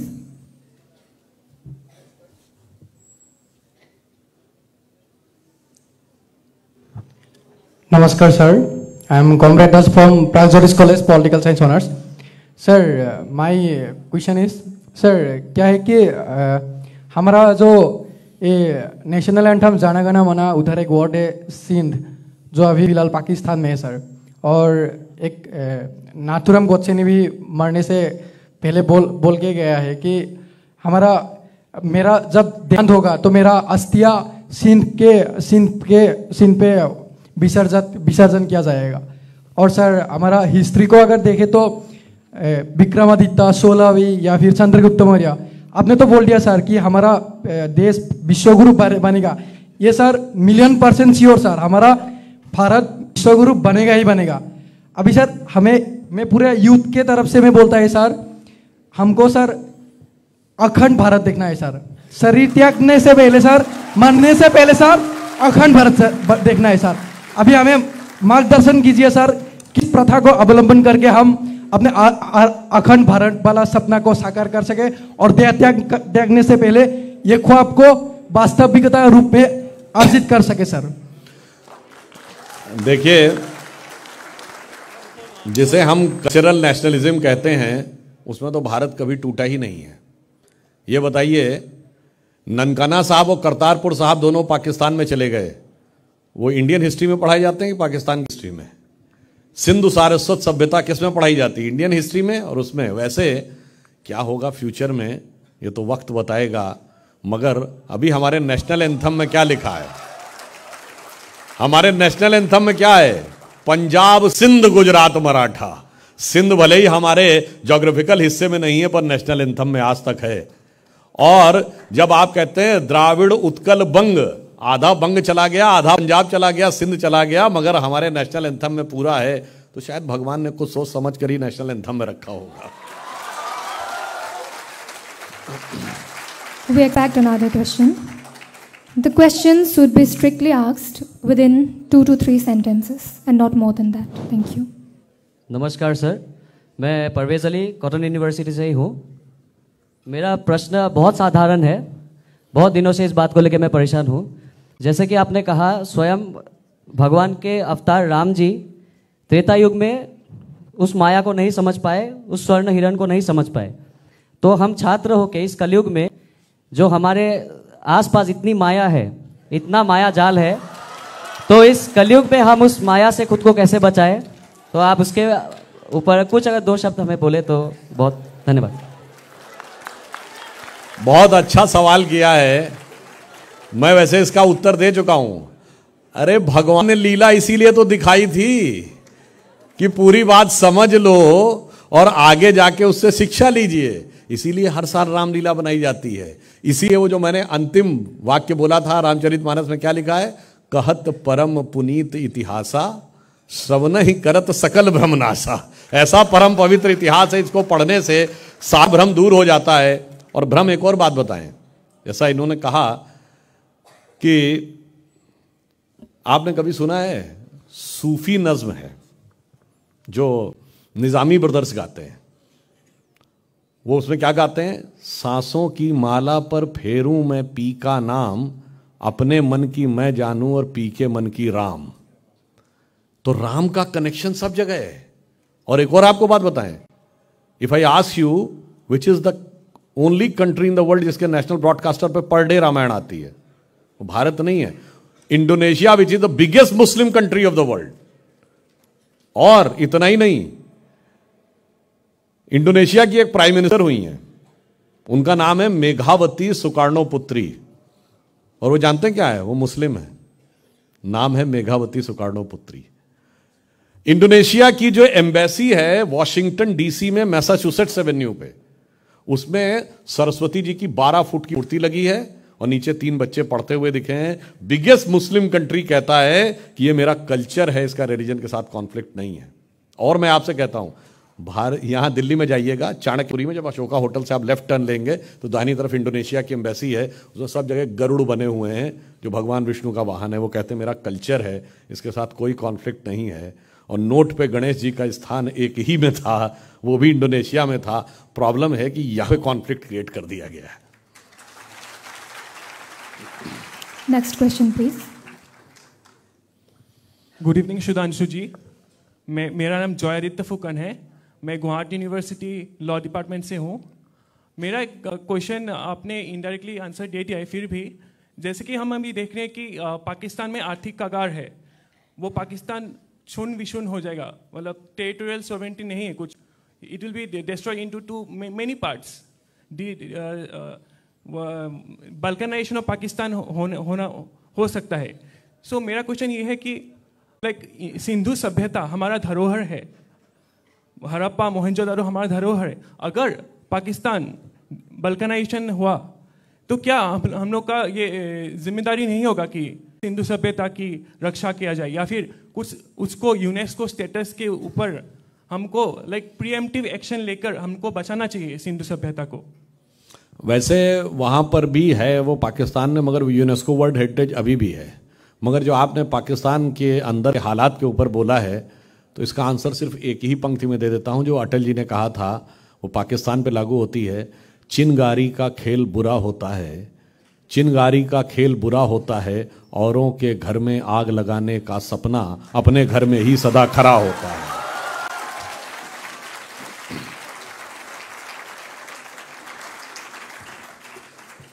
Next question, please. We'll have just 2 more questions. We'll wind up with the interactive session. नमस्ते सर, मैं देवश्री गोस्वामी, मैं एक सोशल वर्कर हूँ सर। लेकिन स्पिरिचुअलिटी के साथ भी मेरा एक कनेक्शन है, क्लोज कनेक्शन। तो मैं कभी ना कभी मैंने खुद ये एक्सपीरियंस किया है, तो आपसे भी ये जानना चाहूँगी कि सर ज़्यादा ये होता है कि हम जब एक स्पिरिचुअल चीज़ में होते हैं, मतलब एक रिलीजियस बातों पे हम लोग अगर ज़्यादा फोकस करते हैं या फिर पढ़ाई करते हैं, वो किताबें या फिर रामायण हो, महाभारत हो या फिर वेद की बात करें, तो सर ज़्यादातर ये हो जाता है कि मन मोक्ष की ओर चला जाता है। कहीं ना कहीं वो ऑब्जेक्टिव वर्ल्ड से धीरे धीरे निकलने लगते हैं। हमको समझ में आने लगता है कि ये सब कुछ नहीं है, सब मोह माया है। तो सर हमारे इस टाइम में जब हम चाहते हैं कि इकोनॉमिकली भी हम भारत को आगे लेके जाए और स्पिरिचुअली भी हम विश्व गुरु का आसन हम ले सके, तो उस टाइम पे सर ये दोनों को हम कैसे बैलेंस करें? क्योंकि कहीं ना कहीं स्पिरिचुअलिटी जो है हमको वो ऑब्जेक्टिव वर्ल्ड से कहीं ना कहीं सर दूर कर देता है। तो कैसे बैलेंस करें हम सर ये दोनों? देखिए, जो इन्होंने सवाल पूछा है बहुत ही अप्रोप्रिएट सवाल है। जानते क्या होता है, हमारे यहाँ जब आप स्पिरिचुअलिटी अटेन करते हैं तो when you are able to make your mind totally detach, then what next? What next जानते क्या है? ये मैं आपको एग्जाम्पल के साथ बताता हूँ। भगवान कृष्ण जो हैं उनको सबसे प्रिय क्या है? मक्खन। और भगवान कृष्ण मक्खन किससे खाते हैं? हांडी में से। और हांडी को तोड़ के खाते हैं। हांडी मिट्टी की है, हांडी तो मेटल की भी हो सकती थी। और उसके बाद भगवान कृष्ण जो है वो निष्काम कर्म के प्रतीक है। ऐसा क्यों? इनमें कोई कनेक्शन है एक्चुअली में? और भगवान कृष्ण काले ही क्यों हैं? कृष्ण का अर्थ होता है काला। तो आप वो ब्लैक कलर इसका प्रतीक है कि जब आप ध्यान लगाते हैं तो आपकी आंखों के सामने सिर्फ ब्लैक होता है। वो आपकी माइंड की स्टेज की प्रतीक है, जिसे एक हिंदी की कविता में भी कहा गया, यह अनुरागी चित्त की गति समझे नहीं कोय, ज्यो ज्यो डूबे श्याम रंग त्यों त्यों उज्जवल होए। तो जब आप अंदर जाते चले जाते हैं, आपका मन जानते क्या है? मन है दूध की तरह, और पूरा वर्ल्डली अफेयर से पानी की तरह। दूध और पानी कांटेक्ट में कर दिए, सारा दूध पानी में मिलकर खत्म। पर यदि उस मन को स्थिर कर लिया, दूध को स्थिर कर लिया, तो क्या बन जाता? दही, कर्ड। और उसके बाद उसका मंथन किया तो उसमें से निकलता मक्खन। मक्खन को पानी में डालिए तो वो अपनी सेपरेट आइडेंटिटी बना के चलता रहता है, वो कभी उसमें मिलता नहीं है। तो भगवान कृष्ण इस बात के प्रतीक हैं कि मक्खन क्यों प्रिय है। मन को उस अवस्था में ले आइए, पहले स्थिर करिए, फिर उसका मंथन करिए, then automatically your mind will become in such a state that you will be performing duties in the world without detachment. ये इसका रियल मीनिंग है कि उन्हें मक्खन क्यों प्रिय है और निष्काम कर्म के क्यों सिद्धांत। इसलिए फाइनली हमारे निष्काम कर्म का सिद्धांत दिया गया कि यानी आप डिटैच होकर काम करें। आप काम कर रहे हैं मगर आपके अंदर हैंकरिंग नहीं है। वैसे मैं एक एग्जांपल देता हूं, आपके साथ कुछ अच्छा या बुरा हो तो आपको बड़ी खुशी होती है और दुख होता है। पर मूवी में आप कोई अच्छा या बुरा सीन देखें तो बहुत नॉमिनल असर पड़ता, कोई खास नहीं, क्योंकि वहां पे आप दृष्टा भाव में हैं, यानी देख रहे हैं, और यहां आप कर्ता भाव में हैं, आप कर रहे हैं। कर्ता भाव साथ भोक्ता भाव भी जुड़ा रहता है, यानी करेंगे तो भुगतेंगे भी। तो when you will be in the mindset of performer, तो you should be ready to bear the positive and negative results also. When you will be the mindset of witness, then you will be in a perfectly sublime and bliss mental of state. इसलिए हम ही एकमात्र दर्शन है जिसने निष्काम कर्म का सिद्धांत दिया। ये नहीं कहा कि सब कुछ जब जरूरत पड़े सन्यासी वो भी बनना है, वो अलग बात है। पर अगर आप चाहें, इसीलिए जो मैंने बात कही थी, हमारे यहाँ एक फिलॉसफी को रख के दूसरा खत्म नहीं किया गया। वेरियस ऑप्शंस, सन्यासी बन के भी है, ज्ञान प्राप्त करके भी, भक्ति करके भी है, निष्काम कर्म करके भी। One last question, please. Sir, good afternoon. Namaskar. I am Himadri Sharma from Sanskrit Department, Guwahati University. So I want to ask you a question. Sir, you are from the mechanical engineering background. So हम ये जानना चाहते हैं कि practically जब आप mechanical engineering के student थे, और अभी भी हम महसूस कर रहे हैं कि मैं संस्कृत का छात्री हूँ, और जो यूजीसी का इम्प्लीमेंट हो गया इंटरडिसिप्लिनरी कॉन्सेप्ट, जब हम इंटरडिसिप्लिनरी रिफ्रेशर कोर्स करने के लिए जाते हैं तो अपने अपने डिसिप्लिन का स्टूडेंट्स वहाँ से निकल नहीं पाते हैं। As we are all from the root of Indian knowledge system, we all know, but what was the turning point of your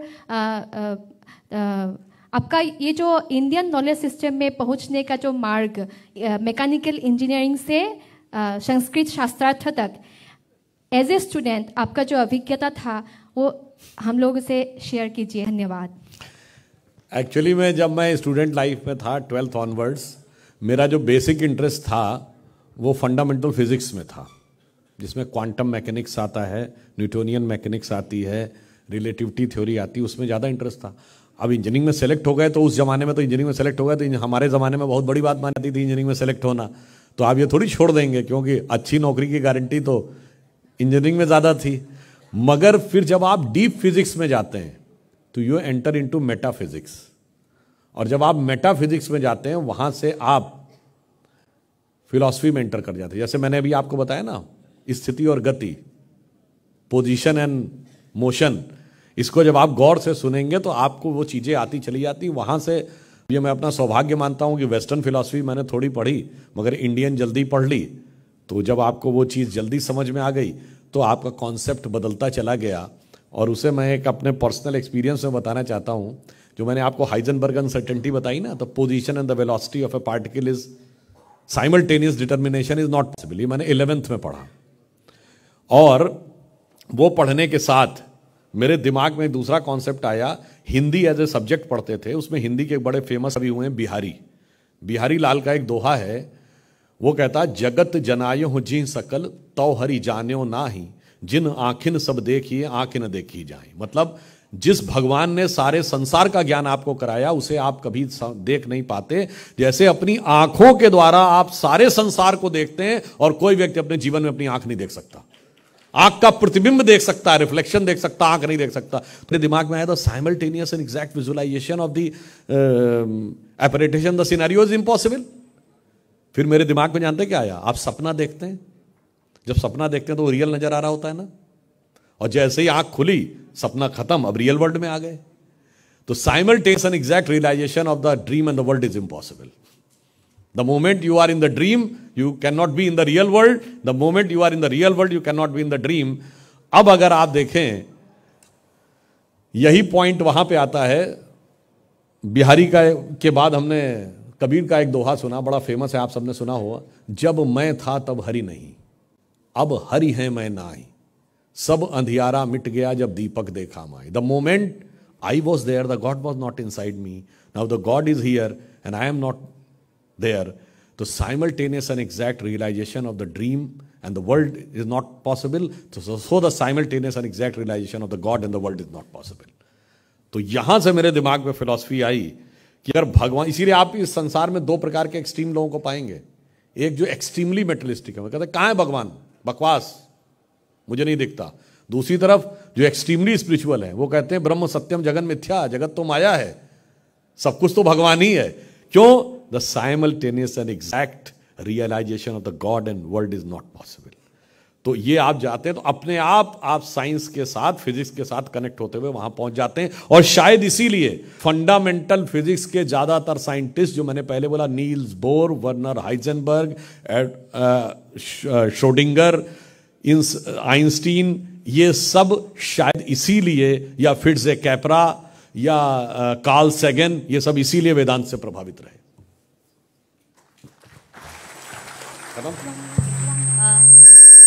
Sir, allow us to take one last question. Hello, sir. Good afternoon, sir. It was a dream to listen to you, and thanks to Honorable Vice Chancellor, sir, that I could get an opportunity to listen to your wonderful, enlightening lecture. In fact, sir, I am a faculty of this university from psychology department. I so could relate to each and every word that you had spoken today, and especially when I talk in psychology about the disease model, clinical model. Any problem, any disease, we go back to the Western clinical model where we try to go back to the past and dig into the past. But what I feel, sir, nowadays they're moving towards prevention rather than intervention. So for prevention, the roots is already there in our Indian knowledge system. So whatever you have said, right from mindfulness, or you talk about yoga, whether you talk about meditation, everything is there in our own culture. The only thing that we only value things when it is packaged from the West and come back to India. But then what we need to do, I feel, is that we need to look within, respect our own knowledge system which is existing, and for that I feel, so we need to bring about some overhaul in our syllabus and curriculum also, and bring about things like Indian psychology rather than all the time focusing on Western psychology and all of that. And same goes for other disciplines also. And here I would like to know from you, what is your view about it, sir? इसीलिए तो प्रधानमंत्री जी ने कहा है कि अमृत काल में पहले विश्व बाहर निकालना है। Yes, sir. इसलिए आप एक लाइन में मैं आपसे कहना चाहता हूं, हमने बहुत कुछ अचीव किया इन 75 इयर्स में, मगर बहुत कुछ लूज भी किया है। इसलिए हमें दोनों चीजों पे ध्यान रखना है। तो एक जो पंक्ति है जो अटल जी की थी कि स्वतंत्रता को सार्थक करने, in the 75 year of independence, स्वतंत्रता को सार्थक करने कमर की कसें, अभियान करें, जो पाया उसमें खो न जाए, जो खोया उसका ध्यान करें। Thank you so much. Thank you, audience, for your cooperation. With this, we wrap up the interactive session.